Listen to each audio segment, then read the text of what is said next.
Hi ಗೆಳೆಯರೇ, ಎಲ್ಲರಿಗೂ ನಮಸ್ಕಾರ. ನೋಡಿ, ಬ್ರೇಕ್ ಸ್ವಲ್ಪ ಅಡ್ವರ್ಟ್ ಕೊಡ್ತಿದೆ ಅಂತ ಹೇಳ್ಬಿಟ್ಟು ಬ್ರೇಕ್ನ ಚೆಕ್ ಮಾಡಿ ಸಂಬಂಧ ಬಿಚ್ಚಿಸ್ರೆ ಬ್ರೇಕಲ್ಲಿ ಕಲ್ಲು ಸೇರ್ಕೊಬಿಟ್ಟಿದೆ. ಕಲ್ಲು ಸೇರ್ಕೊಂಡು ಎಲ್ಲ ನೆರೆ ಥರ ರೌಂಡ್ಗೂ ಬತ್ತಿದೆ.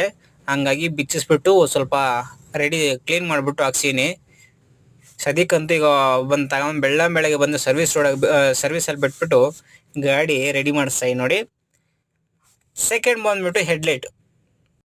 ಅದು ಏನಾಗುತ್ತೋ ಏನು ಕಥೆನೋ ಗೊತ್ತಿಲ್ಲ. ಇದು 4ನೇ ಬಾರಿ ಲೆಫ್ಟ್ ಸೈಡ್ ಹೆಡ್ಲೈಟ್ ಅನ್ನೋದು ಚೇಂಜ್ ಮಾಡ್ತಿರೋದು. ಪ್ರತಿ ಸಾರಿ ಅಷ್ಟೇ ಐ ಬೀಮ್ ಅನ್ನೋದು ಉಲ್ಟೋಗ್ತಾ ಇರ್ತದೆ. ಲೋ ಬೀಮ್ ಇರುತ್ತೆ, ಐ ಬೀಮ್ ಉಲ್ಟೋಗುತ್ತೆ. ಅದಾದ ನಂತರ ನಮಗೆ ಇದೆಲ್ಲ ಲೈಟ್ ಎಲ್ಲ ಹೆಡ್ಲೈಟ್ ಎಲ್ಲ ಹಾಕಿದ್ದಾರೆ. ಅದಕ್ಕೆ ಕೇಳಿದೆ, ಫೋಕಸ್ ಕಾರ್ಗಳು ಜಾಸ್ತಿ ಬರುತ್ತೆ, ನಮ್ದು ಯಾಕೆ ಡೌನ್ ಬರುತ್ತೆ ಅಂದರೆ 100/90 ಇದು 100/30 ಕಾರ್ದು ಅಂತ ಹೇಳೋರು. ಅದೇ ವೈರಿಂಗ್ ಅದನ್ನೆಲ್ಲ ಹಾಕೋಬೇಕಂದ್ರೆ ವೈರಿಂಗ್ ಎಲ್ಲ ಚೇಂಜ್ ಮಾಡಬೇಕಾಗುತ್ತೆ. ಅದಾದ ನಂತರ ನಮಗೆ ಬ್ರೇಕ್ ಲೈಟು ಮತ್ತು ಪಾರ್ಕಿಂಗ್ ಲೈಟು ಮತ್ತು ರಿವರ್ಸ್ ಲೈಟು 3 ಬರ್ತಿರಲಿಲ್ಲ. ಹಂಗಾಗಿ ಹಿಂದೆಗಡೆ ಬಿಚ್ಚಿ ನೋಡಿದ್ರೆ ಒಂದು ವೈರ್ ಕಟ್ಟಾಗಿದೆ, ಇನ್ನೊಂದು 4 ಬಲ್ಬ್ಗಳು ಬರ್ನ್ ಆಗವೆ. ಅದನ್ನು ಚೇಂಜ್ ಮಾಡಿದ್ದಾಯಿತು. ನೋಡಿ, ಒಂದು ಹೊಡೆದಾಯ್ತು, ಅದು ಬಿಚ್ಚಕ್ಕಾಗಲಿಲ್ಲ, ಅದಕ್ಕೆ ಹೊಡೆದಾಕ್ಬಿಟ್ಟು ಬೇರೆದನ್ನೊಂದು ಹಾಕಿದ್ದಾರೆ ಹೊಸದು.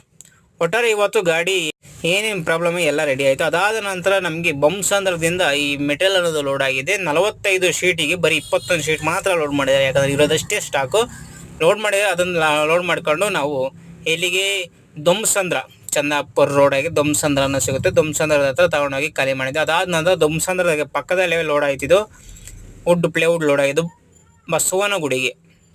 ಲಾಸ್ಟ್ ಟೈಮ್ ಒಂದು ಸರಿ ಹೋಗಿದ್ದೆ, ಅದೇ ಪಾಯಿಂಟ್ಗೆ ಬಸವನಗುಡಿಗೆ ಈ ಮೆಟೀರಿಯಲ್ ಅನ್ನೋದು ಹೋಗ್ತಿದೆ. ತಗೊಂಡೋಗಿ ನೋಡಿ ಅನ್ಲೋಡ್ ಆಗ್ತಿದೆ. ಅದಾದ ನಂತರ ಇನ್ನೊಂದು ಬಂದಿದೆ, ಗಿಡಗಳು ಅನ್ಲೋಡ್ ಆಗ್ತಿದೆ. ಅನ್ಲೋಡ್ ಮಾಡ್ಕೊಂಡು ಬಸವನಗುಡಿನಾಗೆ ನಮಗೆ ಇನ್ನೊಂದು ಬಾಡಿಗೆ ಒಂದೊಂದು ಬಿತ್ತು. ಈ ಗಿಡಗಳು ಲೋಡ್ ಮಾಡ್ಕೊಂಡು ಸೀದಾ ತಗೊಂಡೋಗಿ ಬುದ್ಧಿ ಇರಬೇಕಷ್ಟು ಏನು ಬೇಕಾದರೂ ಸಂಪಾದನೆ ಮಾಡುವ. ಇದು ರೆಂಟಿಗೆ ತಗೊಂಡೋಗ್ತೀವಿ. ಗಿಡ ಬೆಳೆಸೋ ಉಪಯೋಗ ಬರ್ದಂಗೆ ಯಾವುದೂ ಇರಲ್ಲ, ಈ ಉಪಯೋಗ ಬರುತ್ತೆ. ರೆಂಟ್ ಕೊಡ್ತಾರೆ ನೋಡಿ.